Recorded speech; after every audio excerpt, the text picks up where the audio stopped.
Another check, back again.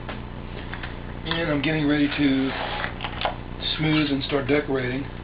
And what I've been doing is I make it's kind of a slip.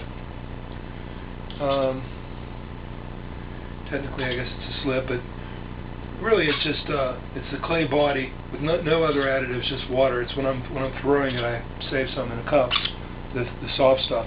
So it has not a real lot of the grog and stuff in it, some, but it's no more. I figure it's less water being added to the piece than if I actually just took my hands and wet my hands. And I'm using that on parts of it where it's going to be the natural color showing through. The inside of these ridges, and of course like the inside of the lip.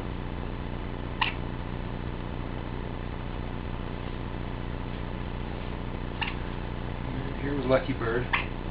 Again, he is crawling all over me. He's on my back now.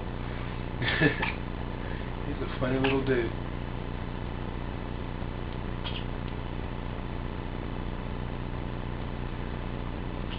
When people first start working on the wheel, one of the things I read is that they often use either too much water or not enough water. They think that they're smoothing it when they put a lot of water on. Of course, all you're doing is washing away the clay and leaving the grog, so you end up with a rougher surface.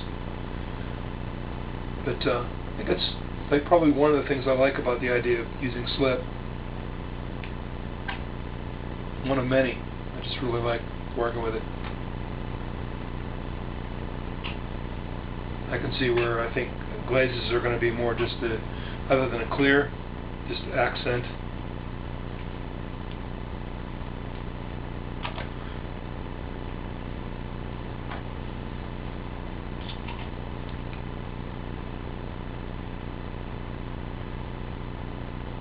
And then when I'm doing this, it softens the surface just enough too that besides making it smooth, it gets rid of all the edges.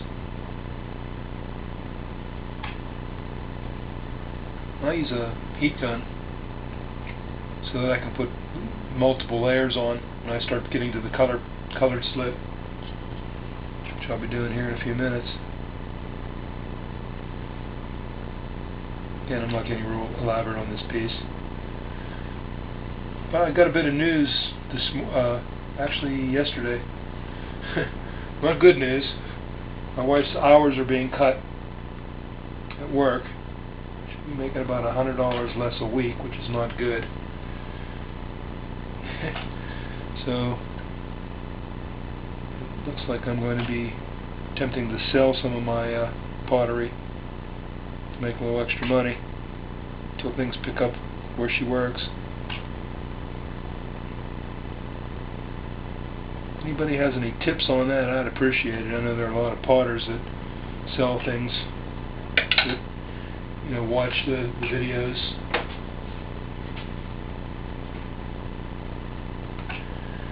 Thinking of going to doing some pieces, nicer pieces, going to galleries, maybe using YouTube or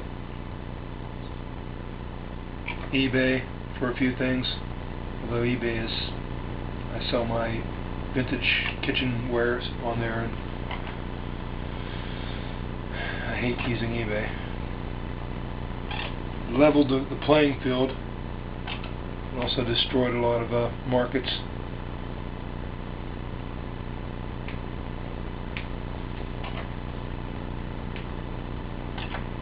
I just keep brushing back and forth until I get the texture and shape that I want, and the smoothness, and I don't worry too much about brush strokes at this point. I get kind of physical with the brush too. I'm not afraid to dig in there, especially when I'm using the color, even with the colored slip.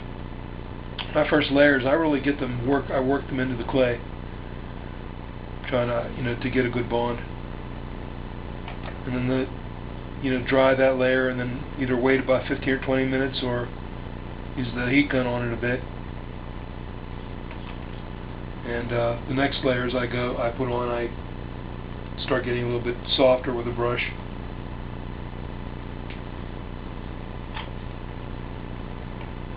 So that I don't have, you know, like the undercolor of the clay showing through. I haven't done any carving through slip yet, and I don't know, I might give that a good try. But my carving that I plan on doing, that's similar to some of the work stuff I do, is like a deeper carving. I don't know if just scratching the surface would be what I would like doing, and I think I really would rather do like I'm doing, except maybe more, you know, coarse carving, and then use the slip to smooth and decorate.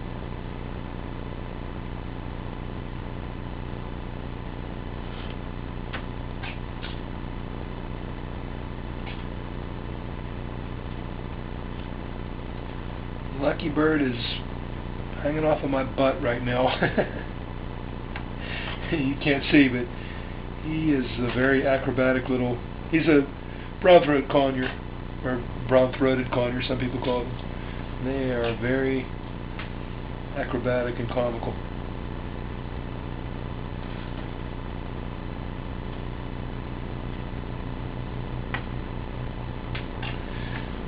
Well,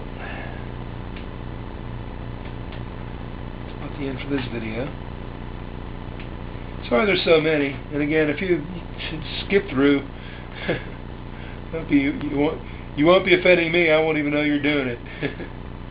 But if there's something you see that interests you, or you can watch and skip through the rest.